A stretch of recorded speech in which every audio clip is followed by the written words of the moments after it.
दोस्तों, हमारे पड़ोस में चीन 66 बिलियन डॉलर के साथ रशियन फ्यूल का सबसे बड़ा इंपोर्टर और इंडिया 24 बिलियन डॉलर के साथ रशियन फ्यूल को भर भर के खरीद रहा है, चाहे उसकी प्राइवेट कंपनियां हो या पब्लिक कंपनीज। और इस ऑयल को इंडिया अपनी रिफाइनरी में रिफाइन करके भर भर के यूरोपियन कंट्रीज में बेच रहा है। इसके अलावा नेटो के ममालिक जैसा कि जर्मनी, फ्रांस, बेल्जियम और पोलैंड एक तरफ तो रशियन यूक्रेन वार में यूक्रेन को असला मुहैया कर रहे हैं, तो दूसरी तरफ रशिया से ये सस्ता तेल भी खरीद रहे हैं। तो क्या वजह है कि पाकिस्तान रशिया से तेल नहीं खरीद रहा? और अगर हम रशिया से तेल खरीद लें तो इसका हमें क्या डिसएडवांटेज है? और क्या पाकिस्तानी एस्टेब्लिशमेंट ने इस रशियन ऑयल डील को नाकाम बनाने की कोशिश की थी? तो इस वीडियो में हम डिटेल से इस टॉपिक को डिस्कस करेंगे।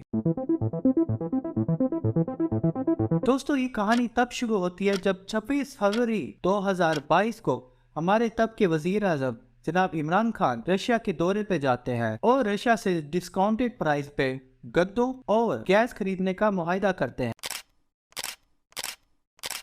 लेकिन उस वक्त इमरान खान के खिलाफ वोट ऑफ कॉन्फिडेंस पेश की जाती है और इमरान खान को प्राइम मिनिस्टरशिप छोड़नी पड़ जाती है। और सिर्फ 2 माह बाद 10 अप्रैल 2022 को शहबाज शरीफ पाकिस्तान के नए प्राइम मिनिस्टर बन जाते हैं। और इमरान खान ये इल्जाम लगाते हैं कि एस्टेब्लिशमेंट ने रशियन ऑयल डील को नाकाम बनाने की भरपूर कोशिश की। उनका कहना था कि एस्टेब्लिशमेंट नहीं चाहती कि हम यूएस को नाराज करके रशिया से ऑयल डील करें, और रशिया भी पाकिस्तान की नॉन सीरियसनेस पर डिसअपॉइंट हो गया, क्योंकि पाकिस्तान को स्पेशल पर्पस व्हीकल SPV नामी कंपनी को बनानी थी जिसको डायरेक्टली गवर्नमेंट रन करे। इस कंपनी का काम रशिया से ऑयल इंपोर्ट करके पाकिस्तानी रिफाइनरीज में पहुंचाना था, और अब तक पाकिस्तान ने कोई SPV रजिस्टर्ड भी नहीं की और ना ही इस पे काम शुरू किया। तो क्या वजह है कि पाकिस्तान रशियन ऑयल को नहीं खरीद रहा? मेरे नजदीक इसकी 4 वजूहात है। रीजन नंबर 1, पाकिस्तान इस वक्त बहुत से इकोनॉमिक क्राइसिस से गुजर रहा है, जिनमें सबसे बड़ा प्रॉब्लम बैलेंस ऑफ पेमेंट का है। चूंकि हमें इन ऑयल की पेमेंट US डॉलर में करनी पड़ती है, तो उससे हमारा फॉरेन रिजर्व बहुत नीचे चला जाता है। इस वक्त पाकिस्तान के सेंट्रल बैंक में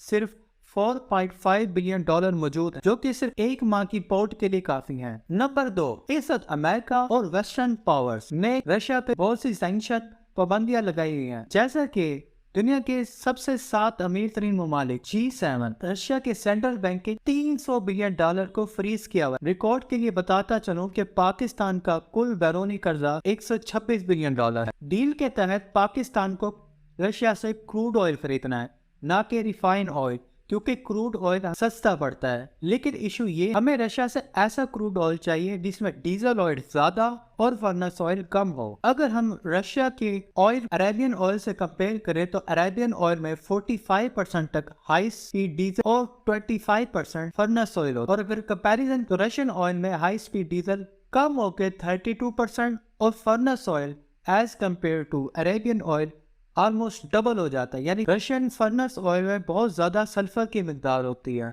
और सल्फर को रिफाइन करना बहुत ही कॉस्टली हो जाता है, क्योंकि उसमें बहुत से प्रोसेसेस इन्वॉल्व होते हैं, जैसे कि ऑक्सीडेशन और कोरिजन प्रोसेस। एक्सपर्ट्स के मुताबिक ये फर्नेस ऑयल जाएगा कहाँ? क्योंकि हमारे पावर प्लांट्स तो काफी साल पहले LNG पे ट्रांसफर हो चुके हैं।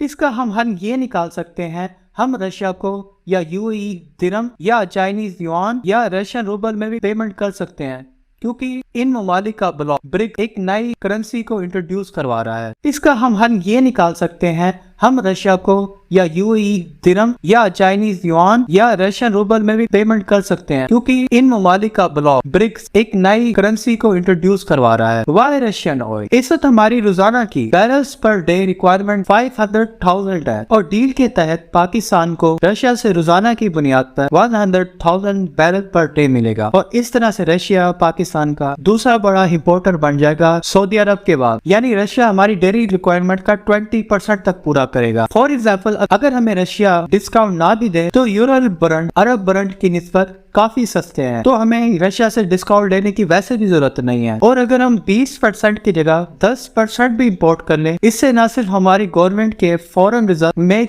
400 मिलियन तक बचा सकती है, बल्कि वो गरीब आवाम को सब्सिडी भी दे सकती है। दोस्तों, इस वक्त हम IMF प्रोग्राम में वापसी कर कर रहे हैं, तो रशियन ऑयल को खरीदना ना सिर्फ यूएस बल्कि यूएई को भी नाराज कर सकता है, क्योंकि यूएस आईएमएफ का सबसे बड़ा लेंडर है। क्योंकि आईएमएफ का कर्जा तभी मिलता है जब यूएस अलाउ करता है, और यूएई और सऊदी अरब से तो हम उधार पे भी तेल ले लेते हैं। दोस्तों, अगर हमें लगता है कि यूएस और यूएई और वेस्टर्न ममालिक हमसे नाराज नहीं होंगे और ना ही हम पे सैंक्शन लगाएंगे जैसे कि उन्होंने भारत पे सैंक्शन नहीं लगाई, ये हमारी गलती होगी। क्योंकि चाइना और इंडिया पाकिस्तान की निस्बत मिलिटरीली भी और डिप्लोमेटिकली भी हर महाज पे बहुत ज्यादा स्ट्रॉन्ग है, और अगर उन पे पाबंदियां लग भी जाए तो उससे कोई फर्क नहीं पड़ेगा। क्योंकि इंडिया का हमेशा से तारीखी लिहाज से हमेशा रशिया की तरफ झुकाव रहा है, और 1950 से ही इंडिया ने रशिया से बायलैटरल एग्रीमेंट कर रखा है, जिसके तहत दोनों मुल्क अपनी मुकामी करेंसी में ट्रेड करते हैं। जैसे वेस्ट का स्विफ्ट सिस्टम है, इस तरह से चाइना का भी अपना क्रॉस बॉर्डर इंटर बैंक